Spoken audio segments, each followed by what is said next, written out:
Começa agora o BTcast. Teologia é nosso esporte.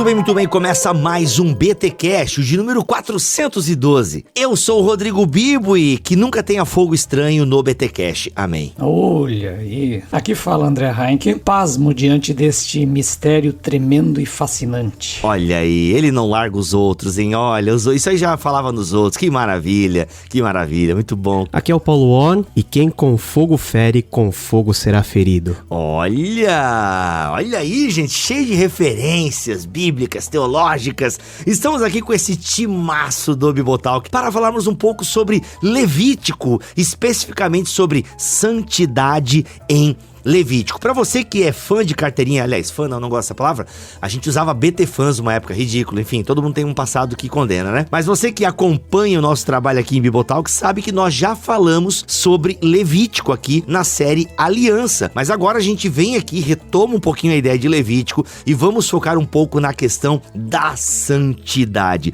Aliás, eu lembrei, cara, que no episódio sobre Levítico foi quando eu anunciei a minha saída da rádio, da Assembleia, e foi quando eu falei, agora vamos ter um sistema de mantenedores e tal. Eu tenho essa lembrança, que foi no episódio de Levítico, cara, se não me falha a memória. Mas enfim. Faz tempo, hein? Faz muitos anos, cara, foi em 2015. Eu lembro até hoje, o JP ainda fazia os desenhos da nossa vitrine, enfim, faz muito tempo. Mas antes a gente bater esse papo sobre santidade em Levítico, os nossos recados paroquiais.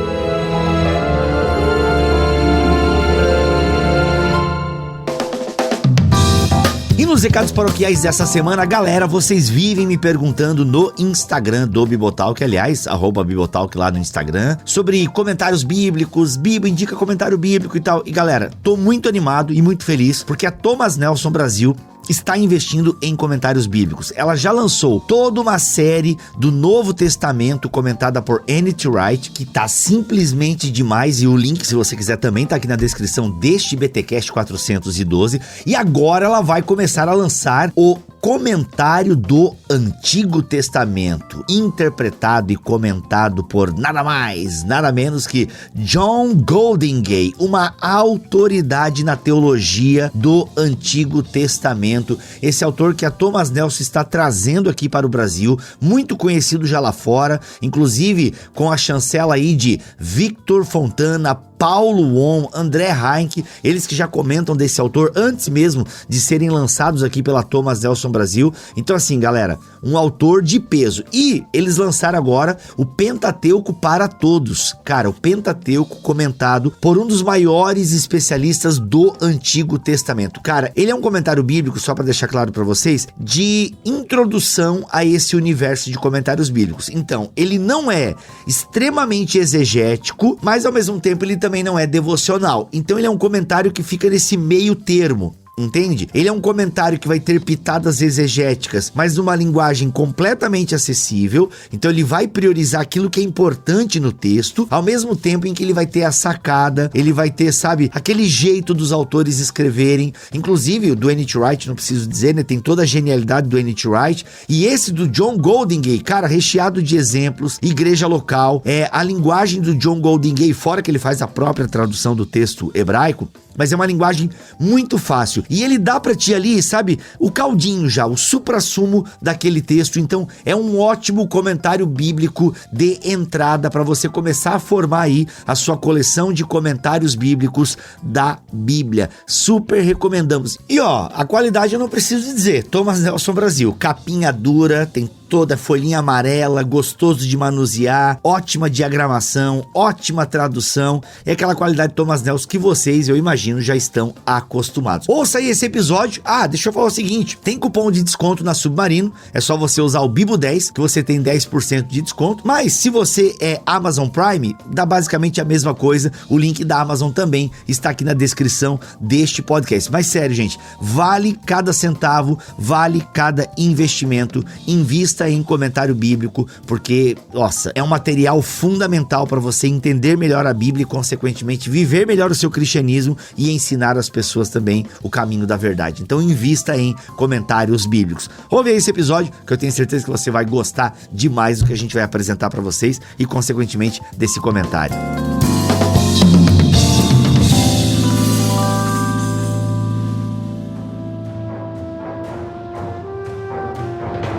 Bem, gente, como eu disse, já falamos especificamente sobre Levítico aqui, já localizamos Levítico dentro da Torá, do cânon, mas como a gente está num novo episódio, agora os mantenedores que estão vendo essa filmagem puderam ver que a arcada de André Heinck está em dia, sem nenhuma obturação, e ele deu um mega bocejo agora que me deu sono. A gravação nem começou, o cara já tá dormindo, mas beleza, tudo bem. Obrigado, André. Levítico, né, velho? Números. Meu cara, tu traduziu agora. Pô, aí André, tirou toda a empolgação pra gravar agora. Pô, não, olha, poxa, mano. Enfim, vamos já começar com essa verdade, então. Não é um livro fácil de ler na Bíblia, e acho que a gente concorda com isso. Não é um livro fácil de ler. E tem hora que é meio chato mesmo, porque é um monte de lei. Mas eu já quero começar com essa primeira pergunta, então, tá? Quero começar com essa primeira pergunta. Eu vou perguntar pro Paulo, porque o André tá meio bocejando e tal, enfim.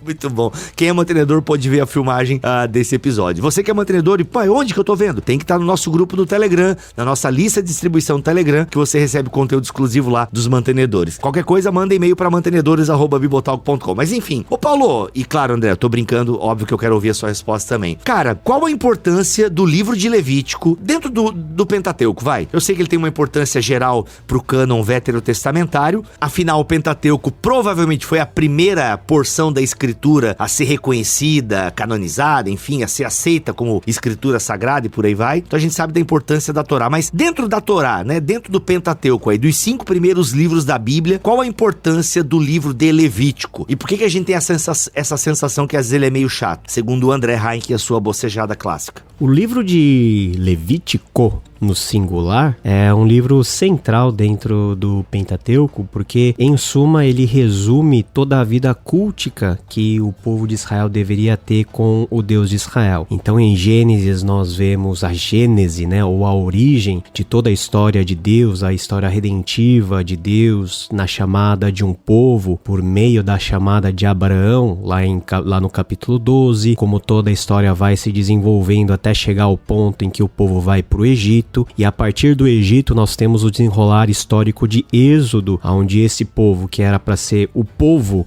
mais próspero, mais poderoso do mundo, se vê servo de um outro povo que se torna também próspero e poderoso, que são os egípcios. Vemos que Deus, ele levanta Moisés para trazer de volta e cumprir parte da sua promessa em relação ao povo, né, tirando-os do Egito, e a partir desse ponto nós temos toda a peregrinação do deserto que começa em Êxodo e se estende até o final de Deuteronômio, e Números, Deuteronômio vão explorar aspectos diferentes dessa peregrinação. Levítico, na verdade, em termos práticos, em termos históricos e cronológicos, narra um período relativamente curto dessa história, né? É uma amplificação, vamos dizer assim, litúrgica, cultica e teológica dos últimos capítulos de Êxodo. Então, Êxodo termina com a inauguração do tabernáculo, quando a glória do Deus de Israel, ele invade o tabernáculo, impossibilita a própria ministração dos sacerdotes, e Levítico vai falar sobre toda a série de regulamentos estabelecidos por Deus para que esses levitas, os sacerdotes, possam desempenhar um ministério cultico de intermediação entre Deus e o povo, levando as demandas do povo a Deus e também sendo instrumento aí da operação da graça divina em termos de perdão, de purificação em relação ao povo. Então podemos dizer que Levítico, ele traz como seu grande tema essa questão de de como o povo de Deus deve imitar esse Deus e imitar a partir do seu padrão de santidade e de purificação, e para manter tudo isso é necessário fazer um monte de sacrifícios, cumprir um monte de regulamentos que de alguma maneira vai indicar para a pessoa e a identidade desse Deus que é diferente por natureza e em essência de todos os outros deuses que Israel conhece e tem ao seu redor. Olha, e aí, André? Por falar em deuses ao seu redor, a gente entra na tua seara aí. O Levítico ele tem um caráter de representação, me parece. Ele vai tratar essa questão da santidade como uma separação, algo que você representa essa santidade de Deus muito concretamente por meio de rituais e por meio de práticas que vão fazer essa designação do que é puro, do que é impuro, do que é sagrado. E eu gostei muito do Golding Gay, né? Ele usa o termo ali não profano, mas comum no livro dele. Olha, que verdade. Explica melhor para nós, porque a palavra profano ganhou um outro sentido para nós, popularmente falando. Porque o profano é isso, ele é o comum, o cotidiano, né? E ele usa daí a palavra comum. É o fora do templo, não é? Isso. O profano não tem esse sentido, né? O fora do templo, né? Então ele tem esse caráter de separação, de algo consagrado e separado, e o próprio sacerdócio representa isso, né? Porque Israel lá no Êxodo ele é chamado para ser uma nação sacerdotal, né? Uma nação de sacerdotes, porque ele é separado do mundo para algo, para andar com Deus e para ser herança de Deus. O Novo Testamento continua operando nesse mesmo sentido, né?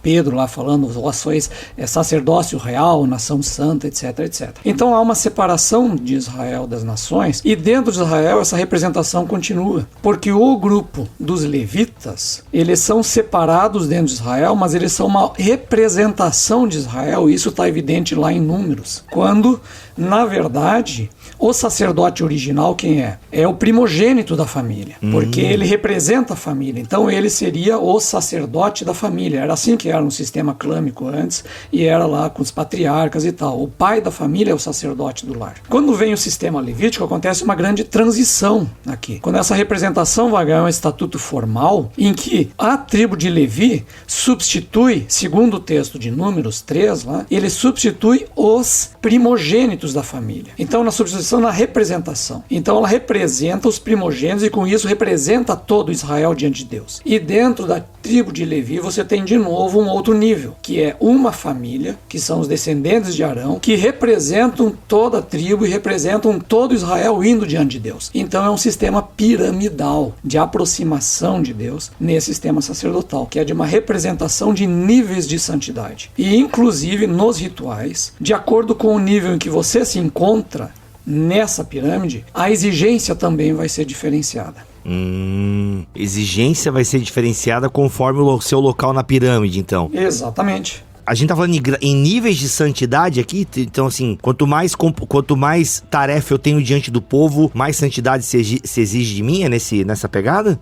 Me parece que sim, eu não sei se o Paulo vai concordar com isso, mas ao longo do texto bíblico você vê uma relação de degraus diferentes de exigência de Deus para com a humanidade, nesse relacionamento direto com Ele. Por quê? Aqueles que Deus chama para andar com Ele e para ser o seu representante no mundo, que vai trazer a sua mensagem, a sua representação, que é Israel no Antigo Testamento, há uma exigência maior ética e, inclusive, de comportamento do que com outros povos. Isso fica muito evidente, por exemplo, quando você pega a relação do sacerdote, quando vai entrar no templo, ele tem uma roupa especial para usar. O povo nem sequer entra lá. Então, o templo, eu digo o tabernáculo, né? Depois é o templo e tal. Então nem sequer entra. Agora, do povo não é exigido o mesmo nível de pureza ritual que é exigido do sacerdote e do levita em níveis diferentes. Veja, por exemplo, também um outro caso que aparece na Bíblia, quando Naamã, por exemplo, ele é curado, e aí ele diz lá pro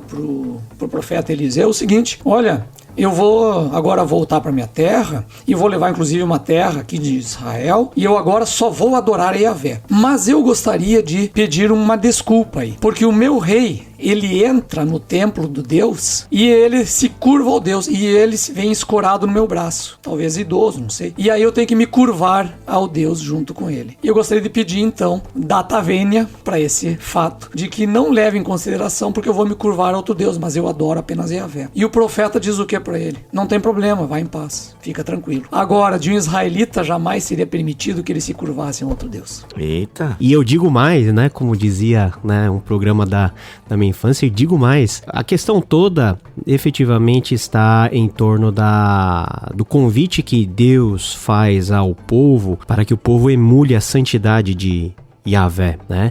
E quando nós falamos de santidade, nós estamos falando de um grau absoluto de pureza e retidão que distingue Deus de todas as suas criaturas, né? E aí que tá a própria etimologia da palavra santidade ou santo, que é separado, cortado, né?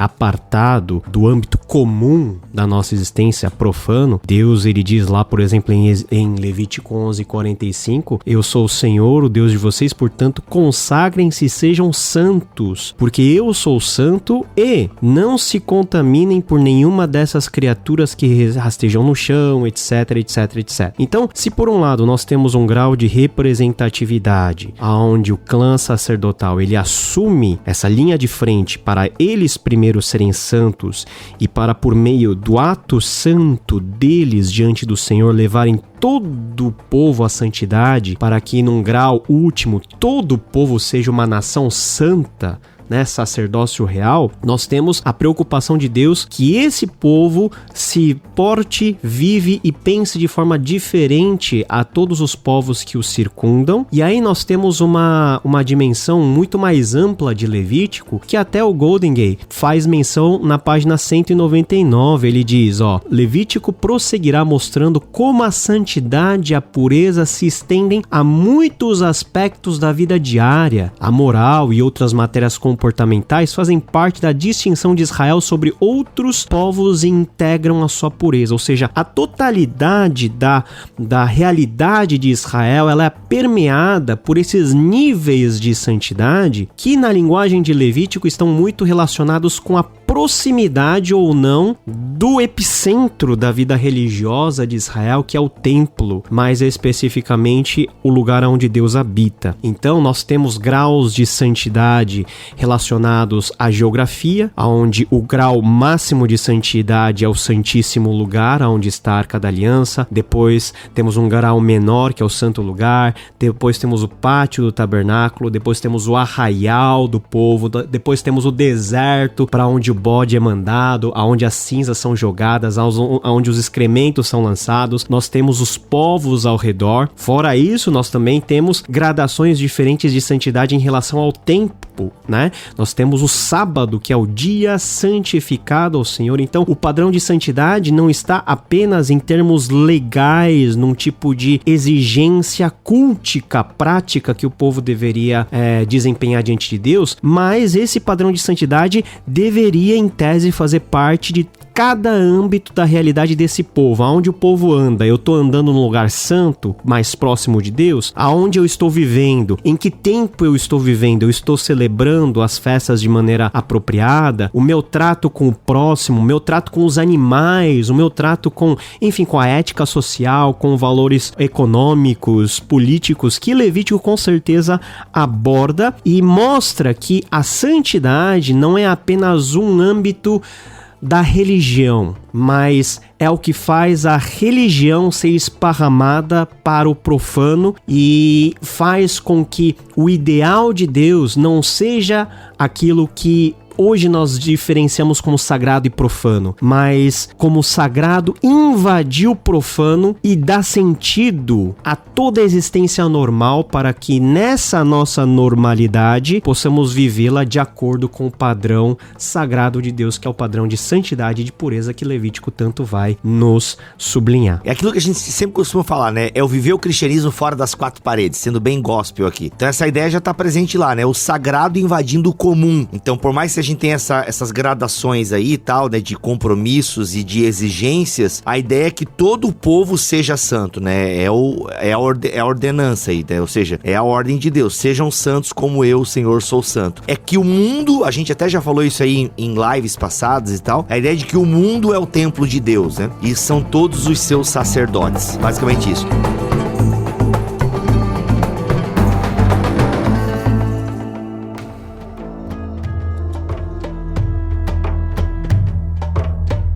Eu ia pedir pra vocês tentar definir então santidade em Levítico de forma mais agora sem abrir mais parênteses e tal. Como é que vocês definiriam então santidade em Levítico? Pra gente ter uma definição agora única, sem abrir parênteses, porque a gente já explicou tudo, mas agora beleza, quando eu vou pensar em santidade em Levítico, o que deveria vir na minha cabeça agora, eu que tô pregando, dando um estudo bíblico e tô me formando na faculdade de teologia do BTcast. Estão me pedindo diploma na internet aí. Pô, quantos BTcasts a gente tem que ouvir pra ganhar o certificado de formado em teologia pelo Bibotalk? Então, a gente não dá certificado, mas a gente tá feliz em ajudar. Mas e aí, gente, vamos lá. Como é que a gente colocaria num tweet santidade em Levítico? Eu acho que em Levítico ela tem dois aspectos distintos. Um é de separação, que é o termo que o Paulo já mencionou, né? E o outro é o aspecto ético, de comportamento e de vida moral. Ele tem esses dois sentidos. O de separação é ritual. Não, eu ia te falar, tá, é que separação. Eu tô sendo bem didático aqui, porque a galera pensa em santidade, a gente já automaticamente lembra das pregações, vamos se separar do mundo, santidade são separados. O que é esse separado em Levítico? É separado do quê? E para quê? Separados são os diferentes tipos de tabus que eles apresentam, né? E especificações bem... O tabu alimentar, por exemplo, tem uma série de coisas que não pode comer. Existe questão do ritual para lepra, por exemplo. O cara ficou doente, etc, etc. Existe todo um processo de separação dessa pessoa doente. A mulher que ficou menstruada, existe um processo de separação para ela ficar ritualmente depois, né, considerada pura. E quem teve contato também puro. Mas aí que tá. O puro e o impuro, ele formam um binômio aqui, que o impuro ele não é necessariamente uma coisa ruim ou errada. Ah, pecadora. A questão não é pecador. E isso é uma grande confusão que se faz. O impuro é o que não está apto para entrar em contato direto com esta presença avassaladora de Deus. Olha. Que ela exige alguma coisa, né? Então, por exemplo, pega lá o caso da mulher que teve um filho, né? Passou por um parto. O parto, ele é uma situação ambígua. Por que ela é ambígua? Porque ele envolve morte e vida ao mesmo tempo. A mulher entra num risco de vida, porque inclusive há grande perda de sangue ali. E a perda de sangue, nessa concepção antiga, pelo menos, e até para nossa hoje, ela implica sempre o quê? Risco de morte. Ela está próximo, porque o sangue é a vida. Então, conforme o sangue vai saindo, ela está em risco de vida. Então, há uma relação com a morte. E só que, ao mesmo tempo, ela está trazendo vida ao mundo por meio desse risco de morte. Olha a beleza do simbolismo também. Só que nesse sentido, Deus que é vida e plena vida,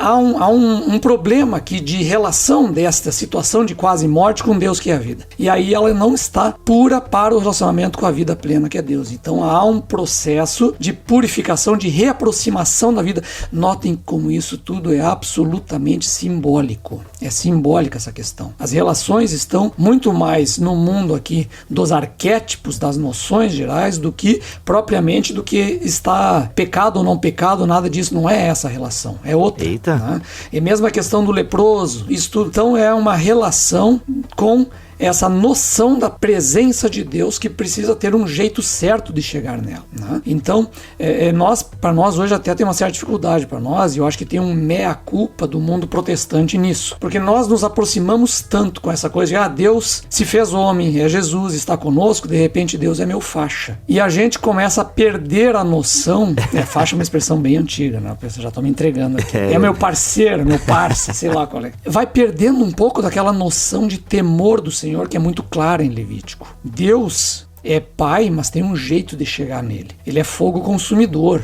Olha lá o leão do Lewis, né? Você mesmo menciona no teu livro isso. Então ele tem um jeito de chegar. Aquele mistério tremendo e fascinante que eu estava falando antes. Então ele é um mistério, não é muito compreensível, mas ele é terrível, é um poder terrível, assombroso, mas ao mesmo tempo ele é fascinante, eu quero chegar perto dele, mas tem jeito de chegar. E o Levítico ressalta isso, né? Ele vai demonstrando isso. O jeito de chegar.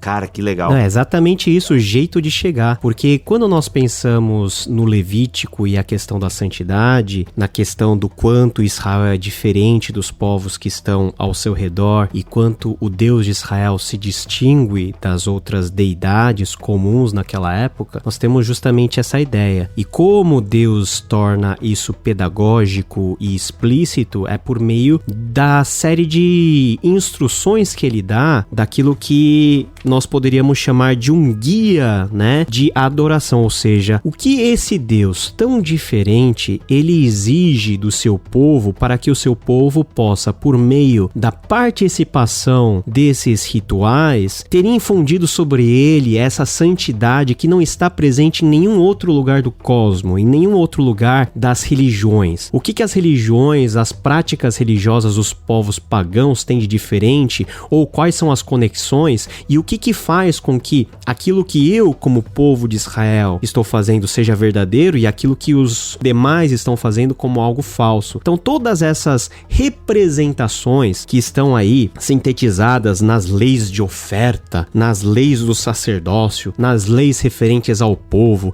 nas leis de pureza, nas leis de comunhão, em toda a questão econômica, tudo isso aponta para, em primeiro lugar, o quanto esse Deus, ele é distinto, ele é moralmente perfeito, e como que esse Deus, ele instrui esse povo de maneira analítica, muito detalhada, para que esse povo possa de alguma maneira participar desse grau de santidade, para que Deus e o povo possam ser uma coisa só, e a partir dessa união, esse povo ser o grande testemunho da grandeza desse Deus de Israel que libertou o povo do Egito e que vai cumprir com o seu plano feito para os eu ia falar os patriotas, né? Os patriarcas até o fim.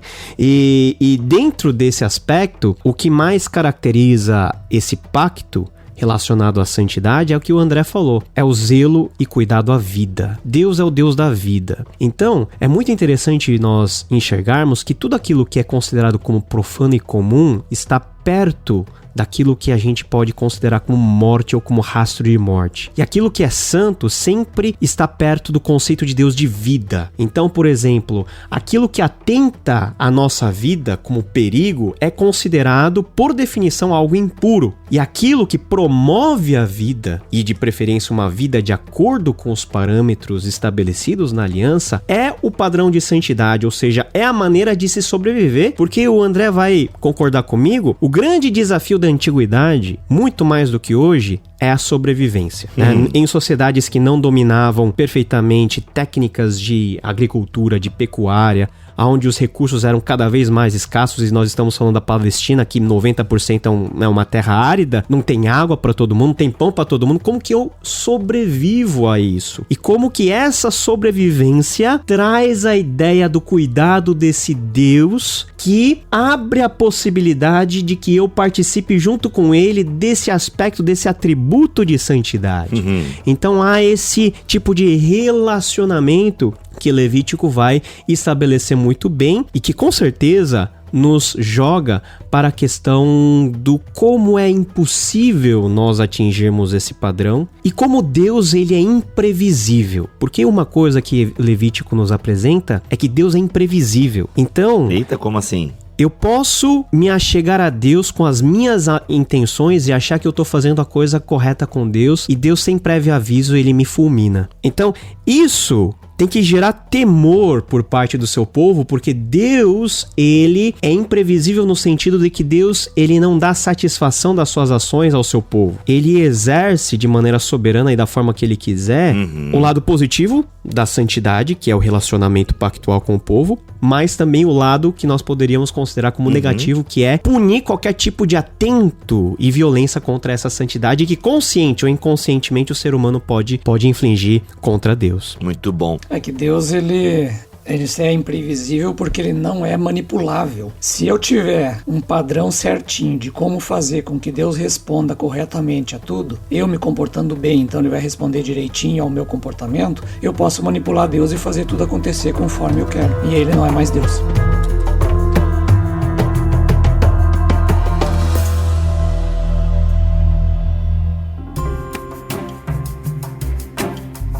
Gente, nós estamos aqui usando como base para nossa reflexão o Pentateuco para Todos, Êxodo e Levítico de John Goldingay, que é um lançamento aí da Thomas Nelson Brasil. Ó, quem é mantenedor tá vendo aqui na telinha da live, olha aqui que coisinha linda, platinada e tal, enfim. Gente, é uma coleção, graças a Deus a Thomas Nelson está investindo aí em comentários bíblicos. Já lançaram o Novo Testamento, comentado pelo N.T. Wright, que é queridinho aqui pela turma do Bibotalk e tal, e agora vão lançar o Antigo Testamento comentado por Joe Goldingay, que é um cara também que Paulo, Vitor Fontana, o André Heinck, que já falavam desse cara antes dele aparecer aqui em língua portuguesa. Então é muito legal. Agora o Joe Goldingay vai trazer aí o comentário do Antigo Testamento. E a Thomas Nelson já lançou o Pentateuco e a gente tá usando aqui o comentário dele de Levítico como parte da nossa reflexão aqui. E eu vou ler o capítulo 10, o Paulo deixou a bola clicando ali no bloco anterior, porque o capítulo 10 introduz um evento bem interessante que de alguma forma ilustra tudo isso que a gente tá falando aqui. E eu vou ler no próprio livro do Goldingay, porque é a tradução do cara, né? Vamos valorizar o trabalho exegético do cara aqui. Capítulo 10. Mas os filhos de Arão, Nadab e Abiú, pegaram cada um o seu incensário, acenderam fogo nele, colocaram incenso sobre ele e apresentaram diante de Yahvé fogo estranho, que ele não havia ordenado. E o fogo saiu da presença de Yahvé e os consumia. Caraca, que cena horrível. Eles morreram diante de Yahvé. Moisés disse a Arão: isso é o que Yahvé falou: nas pessoas que chegam perto de mim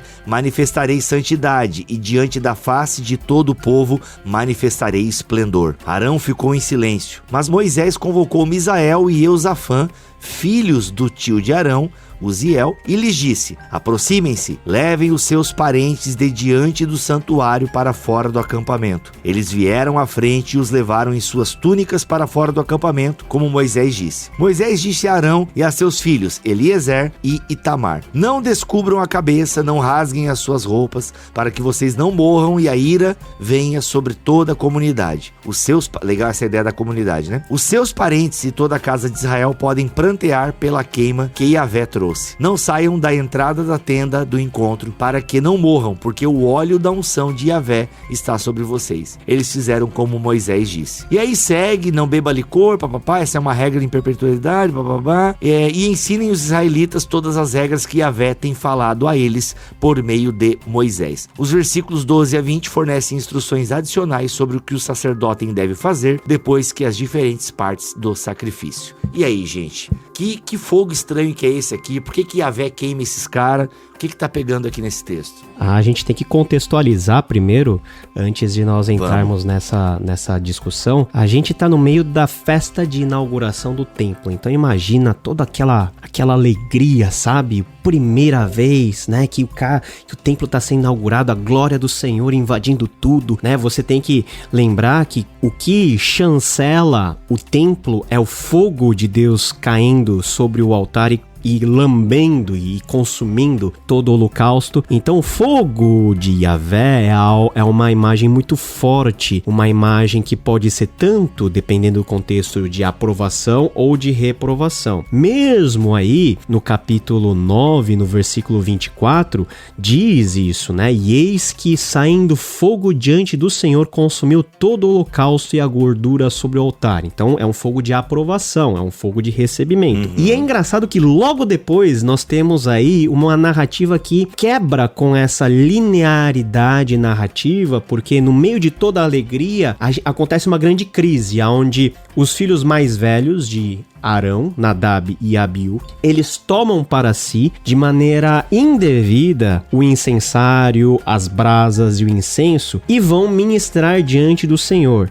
E eles levam diante da face de Deus, né? Essa expressão diante da face do Senhor, Lifnei Adonai, é uma expressão que fala da proximidade ou da tentativa dos sacerdotes se aproximarem da presença de Deus. E mais uma vez, essa presença de Deus, que é uma presença gloriosa, mas é uma presença santa. Aconteceu alguma coisa aqui, nós não sabemos porque o texto não nos diz claramente o que é essa forma indevida, o que é esse fogo estranho, né? Algumas pessoas dizem que eles pegaram brasas de outros lugares e não do altar do sacrifício, que seria a prática normal. Outros dizem que eles levaram os seus incensários e não os incensários do templo. Outros vão dizer que eles estavam bêbados, porque a questão do vinho e do mosto vai vir depois. Mas nenhum desses fatores está ligado diretamente ao fato de Deus ter mostrado a sua glória e ter fulminado esses dois jovens. Me parece, até pelo testemunho de Levítico capítulo 16 no início, que o que mais, né, o pecado capital desses dois jovens foi ter tentado se aproximar da presença do Senhor, leia-se, entrar talvez no Santo dos Santos de forma indevida, de maneira que, de forma extremamente unilateral, não avisada e imprevisível, Deus, ele não mostra nenhum pingo de misericórdia. Pelo contrário, ele já os fulmina. E esse é o fato que traz espanto, porque Deus não faz prévio aviso. Ele mostra a sua santidade para que o próprio ato da morte seja um ato pedagógico, para que as futuras gerações ou os sacerdotes que estão lá possam ver aquilo e possam ter aquele impacto. Deus está aqui. E quão tremendo é esse Deus, quão temível é esse Deus. E isso implica em como eu, como sacerdote, devo me portar diante desse Deus que pode, sem prévio aviso, me fulminar por falhas que o texto não explica e a gente fica sem saber completamente o que de fato motivou esse fogo vindo da parte do Senhor tendo consumido esses 2 jovens. Esse fato ele acontece outras vezes na narrativa bíblica, né? Quando Davi está levando a arca para Jerusalém, eles estão levando de um jeito errado ali. Estão levando em cima de uma junta de bois e não levado pelos sacerdotes com as varas. Dá uma tropeçada, a arca cai, Uzá mete a mão para segurar a arca, quer dizer, inclusive com uma intenção boa, e ele cai fulminado do mesmo jeito, né? Então também acontece isso, porque há um desrespeito com a ordem dada por Deus. Uzias, o rei, considerado um ótimo rei, um grande rei, o que ele resolve fazer? Ele resolve entrar no santuário para oferecer ele mesmo incenso. Fica leproso o resto da vida, né? Então há em determinados momentos, e isso não quer dizer que toda vez que alguém descumpriu aconteceu algo, mas em situações exemplares, com pessoas exemplares e representativas, o texto bíblico nos apresenta casos assim, que é justamente o efeito pedagógico para a nação como um todo. Saibam que vocês estão andando com o Santo de Israel, né? Não quer dizer que vai ser com todo mundo. Por exemplo, Pompeu entrou no Santo dos Santos com espada em punho depois que ele conquistou Jerusalém e viu que estava vazio, não tinha nada lá dentro, saiu, foi embora decepcionado, não teve nem gripe, né? Mas ele não faz parte do povo de Deus, né? Ele era um invasor, estava fora, então dele não é cobrado isso. Agora, do sacerdote é. Caraca, isso é muito sério, muito sério. Gente, isso eu sei que vocês falando aqui, eu já pensei em algumas aplicações, eu não sei se a gente vai para as aplicações agora, mas eu penso na questão do mestre, quando é Tiago que fala, né, não queiram muito de vocês serem mestres. O próprio Paulo fala dessa ideia da liderança ser mais cobrada, isso, né, como Paulo e os autores do Novo Testamento tratam com seriedade o ministério mesmo, porque tá aí, são esses reflexos de como Deus realmente pode cobrar mais e agir de forma pedagógica. Tipo, eu já tava orando aqui, Deus não me usa como pedagogia, Deus não me usa como forma pedagógica e tal, porque é muito séria essa parada mesmo, né, cara? É como a gente se aproxima, como a gente realmente vai achando que pode chegar, assim, basta falar em nome de Jesus, e aí a gente chega e a gente perde, né? Ao mesmo tempo que nós temos legalistas hoje em dia, que tornam o caminho pra Deus ainda muito carregado e cheio de coisas de Levítico que não precisa, tem também a turma de que não, é isso aí, Jesus é meu irmão mais velho e tá tudo certo e tal, é meu brother e tal. Realmente, como a gente se perde aí nesses meandros. Um aspecto importante que o Golding ele sublinha, ele diz o seguinte: o ato divino é logo acompanhado por erros dos seres humanos. E essa é a nossa grande miséria, né? Porque diante de um ato divino sem precedentes, né, onde o povo viu com seus olhos a glória de Deus sendo derramada, e isso foi visível a todos, por causa da nossa pecaminosidade, das nossas limitações, é impossível nós, ao longo do nosso relacionamento com Deus, e já partindo para a aplicação, nós sermos isentos de erro diante da santidade de Deus. E dependendo do que você faz, dependendo do que você é, esses erros podem ser erros capitais e podem ser tratados de formas diferentes por Deus, para que, em primeiro lugar, o nome e a santidade de Deus sejam restabelecidos, e em segundo lugar, para trazer algum tipo de impacto e de ensino e de edificação para a comunidade no geral. O grande ponto é o seguinte, nós temos como explicar por que Deus foi tão tempestivo na hora de matar esses 2 jovens, que não tiveram nem oportunidade de errar, eles estavam começando o ministério. Imagina, pega dois pastores assim, acabou de ser ordenado, daqui a pouco eu vou ser ordenado, acabou de ser ordenado, vai lá em cima, prega, não precisa ser uma heresia, mas prega um negócio meio estranho, meio cheirando a enxofre assim, e Deus já fulmina eles na hora. E quão miserável seria isso, mas Deus fez exatamente isso, num contexto, do Antigo Testamento, mas a história tá cheia de exemplos onde Deus trata com pessoas de formas severas por causa do grau de erro, mas o problema não é somente o erro, é o erro relacionado... Pera aí, Paulo, não perde essa frase aí que ela é boa, não somente o erro, mas o erro relacionado, não perde essa frase aí. É que tu falando aí, cara, Ananias e Safira. Isso. A galera morrendo na igreja de Corinto, tem no Novo Testamento, mano, Ananias e Safira, maluco. É ali, mentiram pros apóstolos, eles mentiram pra Deus, né, na verdade, né? É verdade. Então, enfim, no Novo Testamento... de tomar a ceia indignamente. Isso. Cara, isso é muito claro ali em Corinto. A galera tá adormecendo porque não tá discernindo o corpo, é juízo de Deus já, enfim. Continua, Paulo, vai lá. Então, o importante não é propriamente o erro, porque Deus sabe que nós somos falhos. Deus,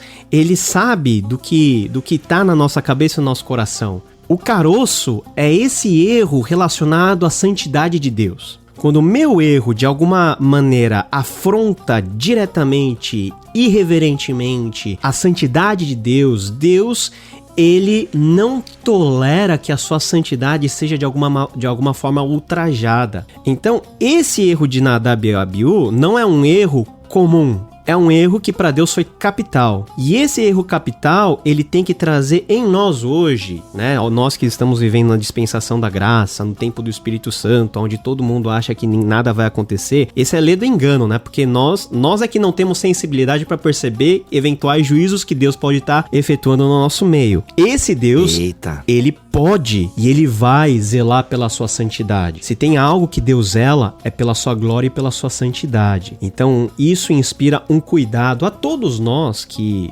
somos universalmente sacerdotes, né? Somos povo de Deus, a não tratarmos as coisas de Deus, a pessoa de Deus, num grau de igualar as coisas de Deus como algo comum. Porque esse é o grande desafio de Levítico. Vocês têm que ser diferentes do comum, do profano, ou seja, dos povos. Quando eu sou igual a eles e quando eu jogo o nome de Deus igualando aos ídolos que eles adoram, aí eu tenho um grave problema. Um problema onde por meus atos eu nego o próprio ethos divino. Aí sim, o fogo pode cair literalmente e queimar algumas coisinhas aí. Eita, nós. André, sua consideração final sobre isso? Eu acho que isso tem a ver com essa devoção, essa noção de reverência. Acho que o Paulo citou a questão da irreverência de alguém e para nós da reverência. Eu acho que a questão nossa... Eu não quero ser falar aquela coisa que dilui, assim, no geral, da vida de reverência. Não, esse é um mundo comum. O nosso culto, a nossa reverência no culto, essa devoção, esse momento, eu estou na presença de Deus. Eu acho que muito do nosso culto perdeu isso de alguma maneira. Perdeu no meio da festa que faz parte disso, mas há algum momento, algo ali dentro que tu pensa, olha, eu estou na presença do sagrado, sabe? Por isso eu por exemplo, quando me pedem para eventualmente, é muito raro isso, mas eventualmente pregar numa igreja, cara, eu me borro todo, sabe, cara? Pra mim, subir ali em cima, cara, é um troço muito sério. É muito sério. E eu acho que esse é um pouco dessa coisa, da noção de reverência, do espaço que você está ocupando, sabe? E sempre é uma coisa muito tensa e muito difícil, assim. E eu acho que isso a gente precisa resgatar mais no nosso meio evangélico, no meio protestante em geral, sabe? Essa noção, eu estou entrando num momento sagrado, num espaço sagrado, na presença, né, de Deus, e isso tem um valor, sabe?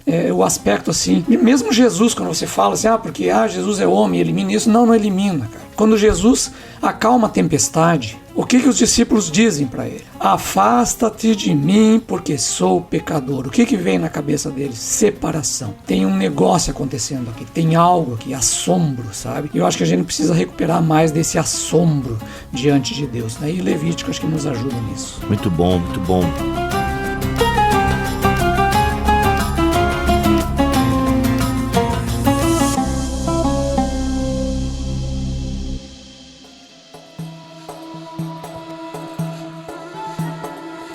Gente, olha só pra encerrar aqui o que o Joe Goldingay fala no seu comentário. Pelo fato de ações como aquelas não serem comuns na experiência dos ocidentais modernos, ou seja, essa experiência aí de Deus fulminar fogo estranho, a nossa tendência é pensar que as narrativas é mais como uma parábola do que como uma história real. É possível que estejamos certos, ou quiçá errados. Seja como for, a história funciona para sublinhar a importância dos ministros no cumprimento de sua vocação de uma forma que siga as direções dadas por Deus. Olha aí, hein, minha gente? Joe Goldingay no seu comentário a Levítico. Muito bom. Meus amigos, obrigado pela presença de vocês aí, tá? Vocês são fera. Muito bom gravar com vocês. Paulo, tamo together daquele jeito. Tamo junto aí.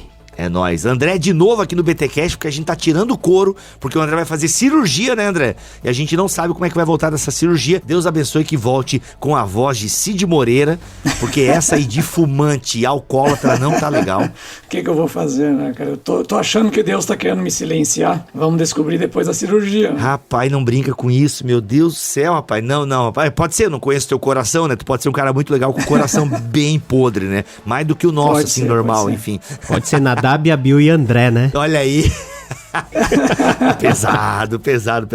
Gente, obrigado aí pela presença de vocês. E mais uma vez eu peço, galera, a cirurgia do André já tá marcada aí pro final desse mês. Então peço aí a oração, acionem a galera da oração aí e ore pelo nosso irmão. E o link pra você adquirir o comentário, o box do Pentateuco de Joe Goldingay, comentando aí os 5 livros, os primeiros 5 livros da Bíblia, conhecido como Pentateuco. O link está aqui na descrição deste BTcast, aqui em bibotalk.com. É bem provável que tenha cupom de desconto, então aproveita, tá bom? Pentateuco para todos, Joe Goldingay, da Thomas Nelson Brasil. Gente, comentário acessível, inclusive até aqui só uma curiosidade, os meus amigos, vocês não receberam ainda, né? Vocês receberam só o PDF que eu mandei pra vocês, mas quando vocês receberem o box, vocês vão perceber que tem palavras em negrito ao longo do comentário, e é legal que cada palavra que tá em negrito, ela é depois o glossário, você pode procurar essa palavra lá atrás, aqui os mantenedores vão poder ver aqui na filmagem, é um glossário. Eu achei isso muito legal, cara, ter um glossário no comentário bíblico. E lembrando, gente, que não é um comentário versículo a versículo, tá bom? O John Goldingay vai comentar perícopes aqui, ele não vai conseguir passar versículo por versículo, mas ainda assim ele considera o contexto, isso é muito bom. E, gente, é um ótimo comentário de entrada, é aquele presente que você tava querendo dar pro seu pastor, pastora, professor, enfim, e pra você mesmo que gosta de entender mais a palavra de Deus. Voltamos na semana que vem, se Deus quiser assim permitir. Fiquem todos na paz do Senhor Jesus.